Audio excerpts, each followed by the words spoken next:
Hello friend, आज हम एक न्यू स्टोरी स्टार्ट करने जा रहे हैं जिसका नाम है your majesty I will rise him this time. तो अब देखते हैं आगे।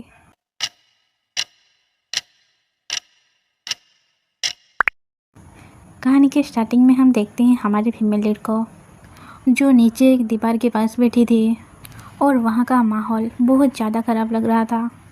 फिर हम देखते हैं कि एक लड़का उसकी ओर एक तलवार लेते हुए बढ़ रहा था और उस लड़के के पीछे कोई मरा पड़ा हुआ था। ऐसा लग रहा था कि जैसे वो लड़का उससे पहले मार चुका था और वो हमारी फीमेल लीड की ओर बढ़ रहा था। हम देखते हैं कि उससे देखकर हमारी फीमेल लीड बोल रही थी, क्यों आप ऐसे क्यों कर रहे हो? और ये सुनकर वो लड़का मुस्कुराते हुए बोल रहा था, क्यों, आप कैसे हो? आप अभी भी इससे आराम से कैसे रह पा रही हो माँ? और हमें पता चलता है कि वो लड़का हमारी फीमेल लीड का बेटा है। वो मुस्कुरा रहा था लेकिन उसे देखकर ऐसा लग रहा था जैसे वो दुखी है। फिर हम देखते हैं कि वो भी हंसते हुए बोल रहा था, नहीं, मुझे कहना चाहिए महामहिम एम्प्रेस, ये ठीक है ना? फिर हम देखते हैं वो उसी तलवार से उसे वार कर देता है और हमारी फीमेल लीड नीचे पड़ी हुई थी और चारों तरफ खून ही खून बिखरा हुआ था।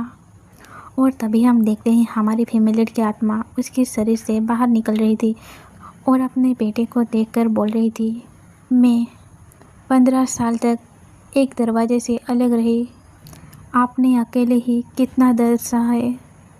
और हम देखते हैं कि वो लड़का भी रो रहा था और हमारी फीमेल लीड भी रोते हुए बोल रही थी, मुझे माफ़ कर दो यूरी। और हम देखते हैं कि वो गायब हो रही थी और बोल रही थी, नहीं रुको, थोड़ा रुको। और वो मन में बोल रही थी, कृपया मैं आपसे विनती करती हूँ, मुझे गायब नहीं होना है। इन सभी वर्षों में मैंने वास्तविकता से मुंह मोड़ लिया था और यही कारण था यूरी का दिल टूटने का। मैं उसे ऐसा नहीं छोड़ सकता। और हम देखते हैं उसकी आत्मा वहाँ से दूर जा रही थी और वो बोल रही थी, मुझे जो भी सज़ा मिलेगी मैं वो स्वीकार करूँगी, तो कृपया मुझे और एक मौका दीजिए। और वहीं से सीन शिफ्ट होता है और हम दूसरे सीन में देखते हैं हमारी फीमेल लीड ज़ोर से चिल्लाकर अपने बिस्तर से उठती है और जब वो इधर उधर घूमकर देखी तो उसे सब कुछ अलग सा लग रहा था और वो बोल रही थी, क्या चल रहा है? फिर उसकी नज़र एक किताब की ओर गई और वह उस किताब को पकड़ते हुए सोच रही थी, क्या ये तारीख है 10 साल पहले की? और वो हैरानी के साथ उस किताब को देखते हुए सोच रही थी, क्या मैं वापस अतीत में लौट आई? और हम देखते हैं वो उस किताब को ज़ोर से हवा में उछालते हुए वहाँ से भागकर कहीं जा रही थी और वो मन में बोल रही थी, जन्म देने के तुरंत बाद यूरी को अकेला छोड़ने के लिए मुझे मजबूर किया गया। एक साधारण बैरनेस के रूप में मुझे हर दिन नीची नज़रों से देखा जाता था और बहिष्कृत किया जाता था। मेरे पति जो अभी के सम्राट हैं, वो हमेशा युद्ध के मैदान में रहते थे। वो शाही घराने में बहुत कम उपस्थित रहते थे और हमें दिखाया जाता है उस टाइम को जब वो यूरी को जन्म दिया था। वो सोच रही थी, तुम मेरे सुखी जीवन का एकमात्र आशा थे। और हम देखते हैं हमारी मेल लीड को जो यूरी के जन्म के बाद हमारी फीमेल लीड को बोल रहा था, आपकी मेहनत के लिए आपका धन्यवाद, आपने वो कर लिया जो आपको करना था। और ये सुनकर हमारी फीमेल लीड अपने पति को हैरानी के साथ देख रही थी और उसके पति ये बोलते हुए वहाँ से बाहर निकल गया, बाकी सब कुछ शाही ट्यूटर के द्वारा संभाला जाएगा। और वो ये बोलकर तुरंत वहाँ से चला गया था और हमारी फीमेल लीड उसे रोकती रह गई थी और वो बहुत ज़्यादा परेशान हो गई थी और वो उदासी के साथ अपने बच्चे को देख रही थी। और उसके तुरंत बाद ही एक लेडी वहाँ पर आई और बोली, उस बच्चे को अभी छोड़ दो। और हमारी फीमेल लीड जो अपने बच्चे को किसी को भी नहीं देना चाहती थी, वो उससे कसकर पकड़ी हुई थी। वो बहुत ज़्यादा उदास और डरी हुई थी और वो रोते हुए बोल रही थी, कृपया उसे मुझसे दूर मत ले जाओ, मैं उसकी देखभाल करूँगी और उसे खुश रखूँगी, मैं उसकी माँ हूँ। फिर वो लेडी बोली, बिल्कुल, बच्चे का जन्म का काम बहुत अच्छी तरह से किया गया, लेकिन खुद सम्राट ने भी ये कहा कि आपका काम पूरा हो गया है। और हमारी फीमेल लीड बोल रही थी लेकिन, और वो अपने बच्चे को देख रही थी और वो छोटा सा बेबी भी रो रहा था। फिर वो लेडी बोला, ये किसी और का नहीं, महाराज का आदेश है। और हम देखते हैं कि वो हमारी फीमेल लीड से उस बच्चे को छीन कर ले आई थी और वहाँ से मुस्कुराते हुए जा रही थी। और हम देखते हैं कि वहाँ पर कुछ मेड भी खड़ी होकर उसके बारे में भला बुरा बोल रही थी। वो बोल रही थी, आप एक साधारण बेरोनेस से भी क्या उम्मीद कर सकते हैं? क्या वो युवराज का उचित पालन पोषण कर सकेगी? और उससे हमें पता लगता है कि हमारी फीमेल लीड को कोई भी ज़्यादा पसंद नहीं करता और सब उसे परेशान करते हैं। और हम उसे देखते हैं कि उसकी हालत बहुत ज़्यादा ख़राब लग रही थी। वो रो रही थी और वो रोते हुए सोच रही थी। और उसी समय से मुझे एहसास हुआ कि मैं कितनी ज़्यादा अयोग्य हूँ। उसके पास से महत्वपूर्ण अवसर को छोड़कर मुझे यूरी से मिलने का कोई अधिकार नहीं था। उसके लिए बेहतर होगा कि वो बड़ा होकर युवराज बने और मुझसे कोई संबंध ना रखे। और ये बात मैंने खुद को कहा और इस तरह मेरे पहले जीवन का समाप्त हो गया। फिर हम देखते हैं कि हमारी फीमेल लीड एक दरवाजे को ज़ोर ज़ोर से पीट रही थी और बोल रही थी, यूरी, मुझे यूरी को देखने दो। और उसे द्वारपाल रोकते हुए बोल रहे थे, महारानी कृपया ऐसा मत करिए, आपका यहाँ आना मना है, हम आपको कई बार बता चुके हैं। और हम देखते हैं हमारी फीमेल लीड बोल रही थी, नहीं, तुम्हें मुझे जाने देना चाहिए, मैं महारानी हूँ और युवराज को देखना चाहती हूँ और आप मुझे मना करने वाले कौन हैं? फिर हम देखते हैं वो दोनों गार्ड एक दूसरे को देखते हुए दरवाजे को खोल दिए थे और हमारी फीमेल लीड यूरी के मेंशन के अंदर पहली बार कदम रखी थी और वो यूरी के पास अंदर जा रही थी। और हम देखते हैं यूरी को जो अपने माँ को देखकर बोल रहा था, मदर। और हम उसे देखते हैं वो बहुत ज़्यादा प्यारा लग रहा था। हम देखते हैं यूरी अपनी माँ को देखकर बोल रहा था, मदर। और वो दोनों एक दूसरे को देख रहे थे और हमारी फीमेल लीड जाकर अपने बेटे को हक कर लिया था।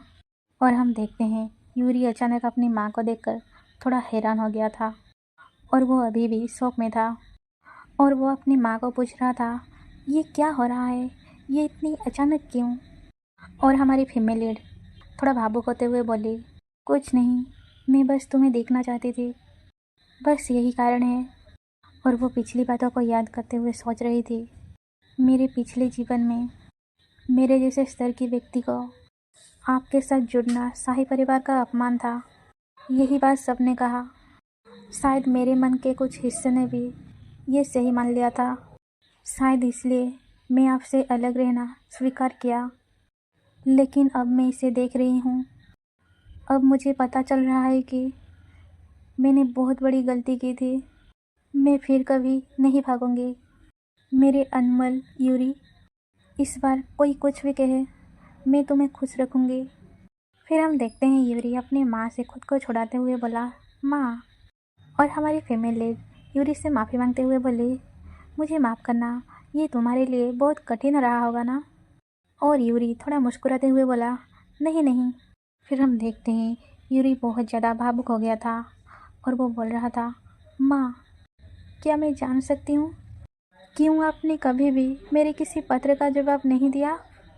और हम देखते हैं ये सुनकर हमारी फीमेल लीड थोड़ा हैरान हो गई थी और खामोशी से उसे देख रही थी और पूछ रही थी, क्या पत्र? क्योंकि उसे कुछ भी पता नहीं था। और हम देखते हैं वो यूरी को समझाने की कोशिश करते हुए बोल रही थी, ओ डियर, ये गलत फहमी है। और तभी हम देखते हैं एक मेड आकर बोली, महारानी डालिया, मैं आपसे अनुरोध करती हूँ कि आप तुरंत यहाँ से चले जाएं। और एक दूसरी मेड यूरी को वहाँ से ले जाते हुए बोल रही थी, आपके रॉयल ट्यूटर मैडम एडलेड शीघ्र ही आपके पास आ जाएंगे, तो कृपया आप अपने कमरे में रहिए। और हम देखते हैं यूरी जाते हुए अपनी माँ को दुखी होकर देख रहा था। और हम देखते हैं हमारी फीमेल लीड को एक मेड रोक कर रखा था और इस दौरान यूरी महल के अंदर चला गया था और महल के दरवाजे बंद हो चुका था। फिर हम देखते हैं वो मेड थोड़ा रूड अंदाज में बोली, कितने परेशान करने वाली है, कल तक तो आप चुपचाप अपने कमरे में दबके हुए थे और अब आप सामने आ गए हैं। और हम देखते हैं ये सुनकर हमारी फीमेल लीड बहुत ज़्यादा गुस्से में लग रही थी। फिर वो बोली, यूरी जिन पत्रों के बारे में कह रहा था, मुझे अभी इसके बारे में बताओ। फिर वो मेड थोड़ा एक्टिंग करते हुए बोली, कौन जाने, मुझे तो कुछ भी पता नहीं। फिर हम देखते हैं हमारी फीमेल लीड बोली, अगर आप इस महल से बाहर नहीं निकलना चाहते हैं तो मेरे सुझाव है कि आप इसी समय सारे पत्र मेरे पास ले आए, जल्दी करो। और हम देखते हैं हमारी फीमेल लीड की ऐसी अंदाज देखकर वो मेड भी डर चुकी थी। फिर वो बोली, हाँ महारानी, मैं जाती हूँ। और हम देखते हैं हमारी फीमेल लीड डेलिया के पास बहुत सारी पत्र पहुँच चुकी थी। और हम देखते हैं बहुत सारी पत्र टेबल के ऊपर रखा हुआ था और हमें दिखाया जाता है कि यूरी कैसे अपनी माँ के लिए बहुत सारी पत्र लिख रहा था। उसने लिखा था, मेरी प्यारी माँ, आप अच्छे से रहो, मैं आपसे मिलना चाहता हूँ, मैं कड़ी मेहनत कर रहा हूँ। और हम देखते हैं उसकी लेटर लिखते वक्त की खुशी दुख में बदलते हुए वो एक लेटर में लिखा हुआ था, क्या आप मुझसे नफरत करते हो महारानी? मुझे अकेलापन महसूस हो रहा है, मैं इस पत्र पर आपके उत्तर की प्रतीक्षा कर रहा हूँ। और हम देखते हैं डालिया वो पत्र पढ़ते हुए रो रही थी। वो बहुत ज़्यादा भावुक हो गई थी और रोते हुए बोल रही थी, वो बच्चा मुझे बहुत याद किया।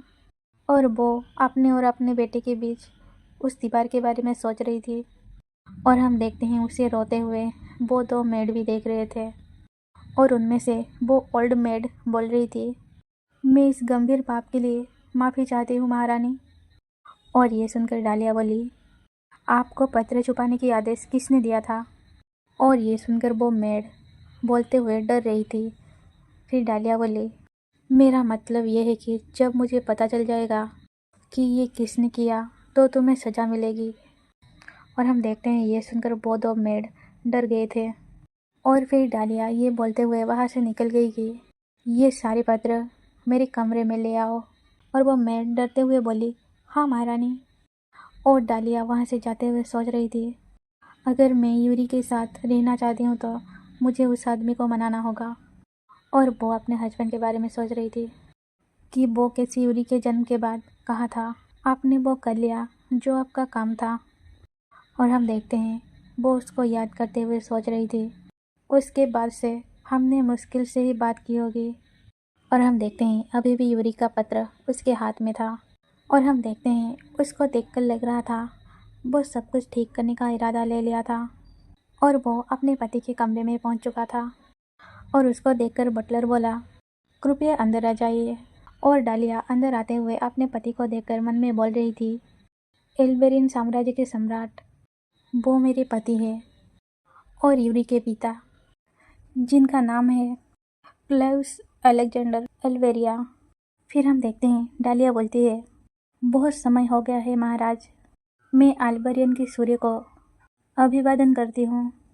फिर हम देखते हैं क्लाउस बोला, क्या महल में कोई अशांति हुई है? और डालिया थोड़ा गंभीर और गुस्सा होते हुए बोली, हाँ, इसलिए मैं आपसे मिलने आई हूँ। फिर हम देखते हैं क्लाउस जाके एक सोफे पर बैठ गया था और हम देखते हैं बटलर डालिया को वहाँ बैठने के लिए कह रहा था। और हम देखते हैं वो दोनों आमने सामने बैठे थे। फिर डालिया बोली, एक बंद दरवाज़ा, आप भी ये जानते हैं, है ना महाराज? और क्लाउस बोला, हाँ। फिर डालिया बोली, क्या आप मेरे लिए वो दरवाज़ा खोल सकते हैं? और वो उस दरवाजे को याद करते हुए सोच रही थी, वो चीज़ जिसने मेरी ज़िंदगी से यूरी को दूर कर दिया, वो बंद दरवाज़ा जिसमें प्रवेश पाने के लिए आपको शाही ट्यूटर की अनुमति चाहिए थी। मेरे पिछले जीवन में मुझे हमेशा ठुकरा दिया गया, लेकिन किसी तरह अगर मुझे महामहिम की अनुमति मिल जाए तो इसमें कोई भी हस्तक्षेप नहीं कर सकता। फिर वो बोली, मैं ये सुनिश्चित करना चाहती हूँ कि मेरे और यूरी के बीच सभी बाधाएं दूर हो जाए। मैं आपसे हाथ जोड़कर प्रार्थना करती हूँ। और हम देखते हैं क्लाउस खामोशी के साथ उसे देख रहा था और डालिया सोच रही थी, कोई जवाब नहीं। फिर वो उस पत्र सभी को दिखाते हुए बोली, अभी कुछ समय पहले ही मुझे यूरी द्वारा लिखे गए पत्र का एक ढेर मिला। ये पत्र काफ़ी देर तक मुझ तक नहीं पहुँचे थे। और हम देखते हैं वो थोड़ा कोल्ड अंदाज में बोली, ये गलत है कि वो गोदाम में निष्क्रिय पड़े रहे। और वो यूरी के बारे में सोचते हुए मन में बोल रही थी, ये स्पष्ट है कि यूरी के मुझ तक पहुँचने के प्रयासों को विफल कर दिया। उन्होंने यूरी को इसमें घसीटा। ये बिल्कुल माफ़ी के लायक नहीं है। और हम देखते हैं वो ये सोचते हुए बहुत ज़्यादा गुस्से में लग रही थी। फिर हम देखते हैं क्लाउस बोला, अच्छा तो ऐसा है। फिर डालिया बोली, एक माँ के रूप में मुझे उस घटना पर दुख है। अब मैं यूरी के साथ जितना संभव हो सके मैं उतना समय बिताना चाहती हूँ। और हम देखते हैं क्लाउस अलेक्जेंडर ये सारी बातें एक कोल्ड अंदाज में सुन रहा था। और ये देखकर डालिया थोड़ा नर्वस हो गई थी। फिर वो बोली, जब तक आप मुझे अनुमति नहीं देंगे मैं यहाँ से नहीं जाऊँगी। और हम देखते हैं वो थोड़ा गुस्से में आते हुए बोल रही थी, मुझे नहीं लगता कि किसी माँ और बेटे के रिश्ता किसी तीसरे पक्ष के द्वारा बाधित किया जाना चाहिए। और हम देखते हैं अलेक्जेंडर अभी भी खामोश बैठा हुआ था। फिर उसने बोला, ठीक है तुम जैसा चाहते हो वैसा करो। और अचानक ये बात सुनकर डालिया बोली, क्या आप सच कह रहे हैं? और ये सुनकर अलेक्जेंडर बोला, क्या वो आप ही नहीं थे जिन्होंने कहा कि जब तक मैं अनुमति ना दूं आप यहाँ से नहीं हिलेंगे? और हम देखते हैं ये बात सुनकर डालिया थोड़ा भावुक हो गई थी और वो बोल रही थी, आपका बहुत बहुत धन्यवाद महामहिम। तो फिर मैं अभी जाती हूँ। और वो ये बोलकर वहाँ से जा ही रही थी कि पीछे से आवाज़ आता है, रुक जाओ। और वो मुड़कर देखी तो अलेक्जेंडर बोल रहा था, मैं तुम्हें वो दरवाज़ा खोलने का इजाज़त दूंगा, लेकिन एक शर्त पर। आपको ये चाबियाँ लेने के लिए यहाँ आना होगा और हर बार इन्हें मेरे पास वापस लौटाना होगा। अलेक्जेंडर से ऐसी बातें सुनकर डालिया सोच रही थी, इससे उसे आखिरकार क्या लाभ हो सकता है। और हम देखते हैं वो चाबियाँ लेते हुए बोली, मैं समझ गई। और वो वहाँ से चली गई। और हम देखते हैं अलेक्जेंडर को डालिया को चाबी देते हुए उसका उंगली डालिया की उंगली से टच हो गया था और वो उसी बात को सोच रहा था। और हम दूसरी ओर देखते हैं डालिया उस दरवाजे के पास पहुंच चुकी थी और उन गार्ड को मुस्कुराते हुए बोल रही थी, आप सभी की कड़ी मेहनत के लिए आपका धन्यवाद। मुझे चाबियाँ महामहिम से मिली, क्या आप मेरे लिए दरवाज़ा खोल सकते हैं? और वो दो गार्ड एक दूसरे को देखते हुए जल्दी से दरवाज़ा खोल देते हैं। और डालिया सोच रही थी, वो बंद दरवाज़ा जो कभी बंद था अब खुल रहा है। आखिरकार मैंने भविष्य बदल दिया। और हम देखते हैं वो यूरी के पास भागकर जा रही थी और यूरी को देखकर सोच रही थी, वो रहा वो। और हम देखते हैं डालिया यूरी का लिखा हुआ लेटर पढ़ रही थी जहाँ पर लिखा था, मैंने सुना है कि औरतों को फूल पसंद है।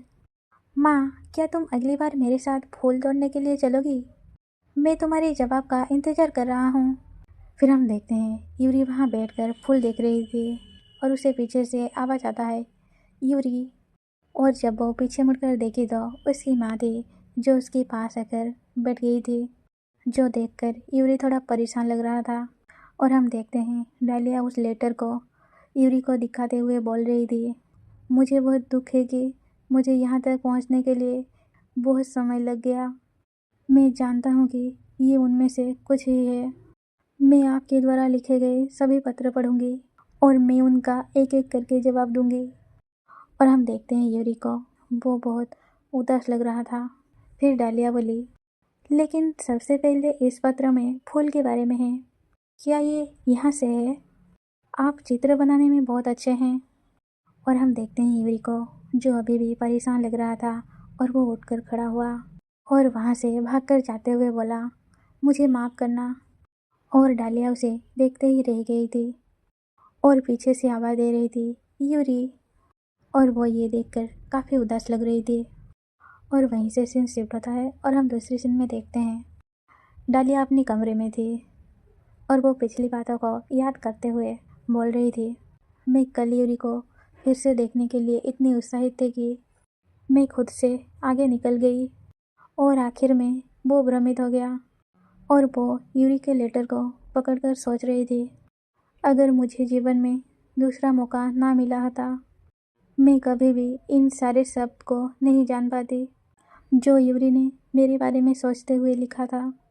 इसलिए मुझे अधिक सावधान रहना होगा। और वो अपने बचपन को याद करते हुए मन में बोल रही थी, आखिरकार बच्चे बहुत दूर होते हैं। माता पिता जितना सोचते हैं उससे कहीं अधिक संवेदनशील।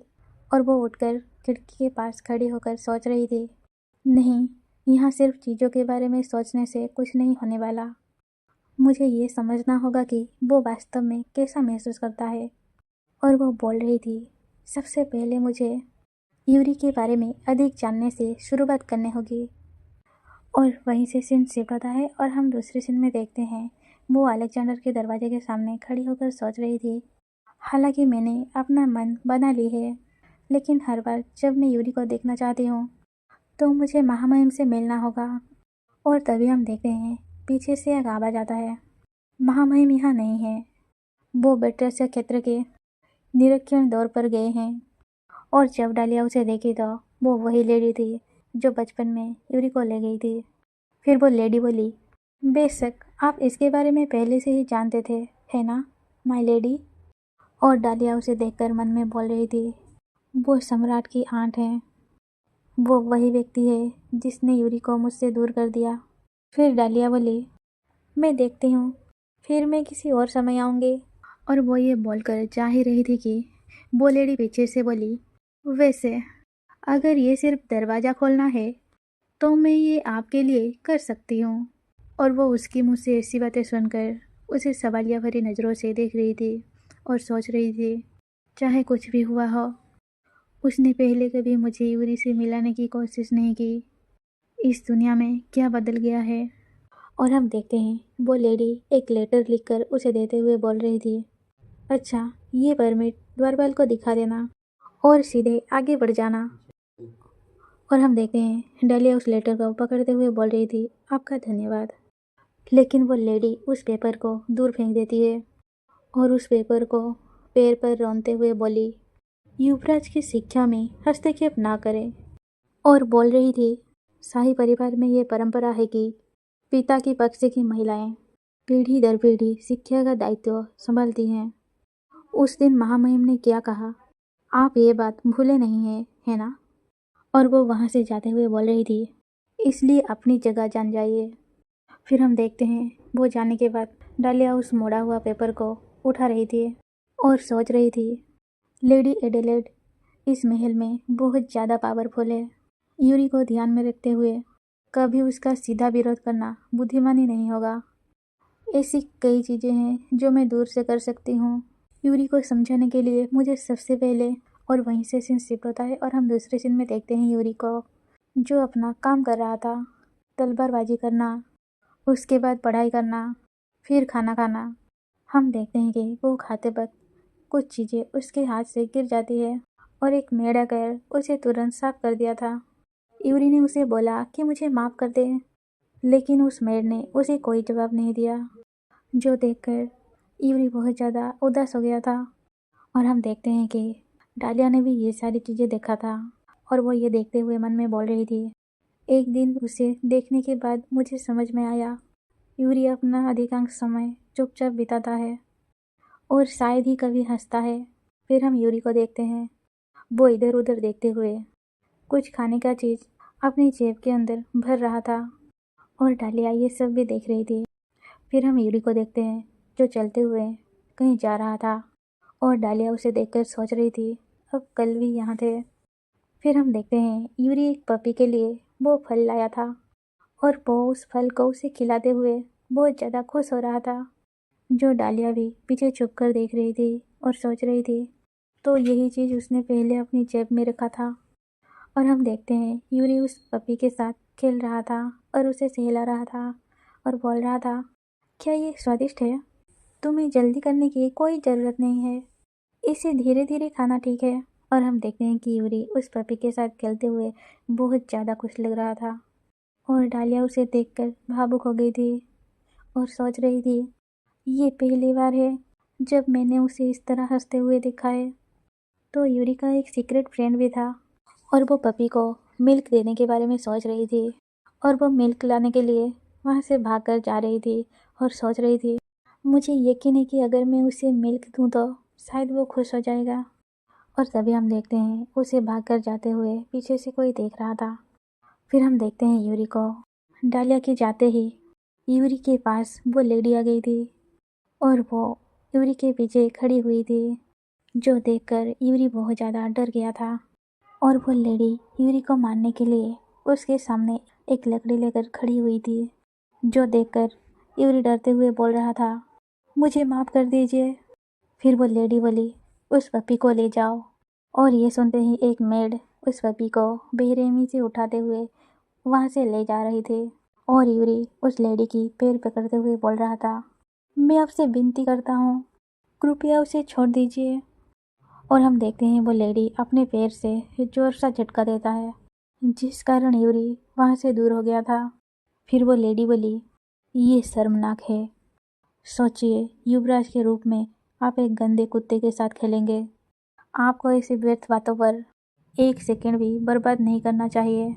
मैंने आपसे बार बार कहा है कि केवल राष्ट्र के लाभ के बारे में सोचिए, है ना? अब सजा का समय आ गया है, चलो भी जल्दी करो, मुझे अपना हाथ दो। और हम देखते हैं यूरी बहुत ज़्यादा डरा हुआ था। फिर हम देखते हैं यूरी अपना ड्रेस को ठीक करते हुए अपना हाथ दिखा रहा था और वो लेडी उसे मारने के लिए हाथ उठाई रही थी कि पीछे से आवाज़ आया अपनी हाथ नीचे रखो। और वहीं से सीन शिफ्ट होता है और हम दूसरी ओर देखते हैं अलेक्जेंडर वापस आ गया था और वो पहुंचने के तुरंत बाद अपने सहायक से पूछ रहा था तब से अब तक हालत कैसे हैं। और हम देखते हैं उसके सहायक उसके कान में कुछ कह रहा था और ये सुनने के बाद अलेक्जेंडर थोड़ा गुस्से में लग रहा था और वो बोला ऐसा लग रहा है वो मनमानी कर रही है। और हम दूसरी ओर देखते हैं यूरी वो लेडी के सामने खड़ा हुआ था और वो लेडी मुस्कुराते हुए वो छड़ी को पकड़ी हुई थी, जैसे कि उसे बहुत ज़्यादा मज़ा आ रहा हो। और जब वो यूरी को मारने के लिए हाथ उठाई तो हम देखते हैं डालिया ने यूरी को बचा लिया था और ये देखकर यूरी बोल रहा था मदर। और हम देखते हैं उस लेडी की ऐसी हरकतों से डालिया बहुत ज़्यादा गुस्से में आ गई थी और वो बोल रही थी लेडी एडलेड इसका क्या अर्थ है। और वो लेडी भी थोड़ा नाटक करते हुए बोल रही थी माय लेडी, क्या आप उस चेतावनी को नज़रअंदाज करने की योजना बना रही है जो मैंने आपको पहले ही दे दी थी। और हम देखते हैं उसके पास खड़ी हुई एक मेड भी बोल रही थी मैंने युवराज का पीछा करने का निर्णय लिया क्योंकि वो अजीब व्यवहार कर रहा था, तभी मैंने उसे एक गंदे कुत्ते को खाना खिलाते हुए देखा। और ये सुनकर वो लेडी बोल रही थी ऐसा अपमानजनक व्यवहार युवराज जैसे किसी व्यक्ति के लिए चिंताजनक है। और हम देखते हैं वो थोड़ा अपमान करने के लहजे में बोली ओ शायद ये सब आपकी वंश के खून के कारण है।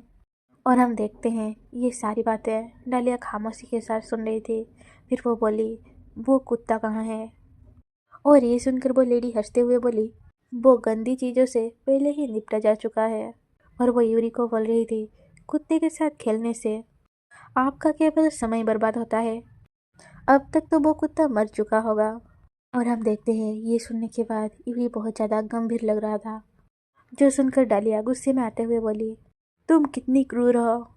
और हम देखते हैं वो लेडी को, जो डालिया की बातें सुनकर जोर से चिल्लाते हुए और वो छड़ी को डालिया की ओर दिखाते हुए बोली खामोश, महामहिम ने मुझे युवराज की सारी शिक्षा की दायित्व सौंपा था, किसी भी बुरी चीज़ को ख़त्म करना स्वाभाविक है। और वो उस छड़ी से डालिया की चिन्ह को छूते हुए बोली एक नीची बेरन की बेटी को हस्तक्षेप करने की कोई अधिकार नहीं है। और डालिया उसे कुछ बोल ही रही थी कि यूरी पीछे से जोर से चिल्लाते हुए बोला माँ कृपया रुक जाइए। और हम देखते हैं वो रोते हुए बोल रहा था मुझे माफ़ कर दीजिए, ये सारी मेरी गलती है। जो डालिया भी देख रही थी और उसे बहुत ज़्यादा बुरा लग रहा था। और वो यूरी के पास आकर सांत्वना देते हुए बोल रही थी आपने कुछ भी गलत नहीं किया। और हम देखते हैं यूरी डर से कांप रहा था, जो देखकर डालिया बहुत ज़्यादा गुस्से में आ गई थी। और तभी वो लेडी बोली नहीं वो सही है महारानी, तुम्हारी मूर्खतापूर्ण व्यवहार ही उसका कारण है, वो कुत्ता तुम्हारी वजह से मारा गया। और हम देखते हैं ये सुनकर यूरी बहुत ज़्यादा सदमे में आ गया था और वो बोल रहा था मुझे माफ़ कर दीजिए।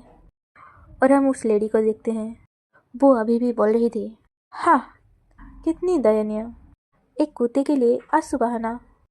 और तभी डालिया बोली, बस करो, जो दयनीय है वो तुम हो। और ये सुनकर वो लेडी थोड़ा चौंकते हुए बोली, आपने अभी क्या कहा? फिर डालिया बोली, आप मुझे स्वीकार करने से इनकार कर सकते हैं, लेकिन इस बच्चे के माँ के रूप में मैं आपकी अशिष्टता बर्दाश्त नहीं करूँगी। और हम देखते हैं वो लेडी गुस्से में बोल ही रही थी कि डालिया उसे रोकते हुए बोली, बात यह है कि ये बच्चा एक कुत्ते के लिए आंसू बहाता है। क्या ये इसलिए नहीं है उसका हृदय दयालु है?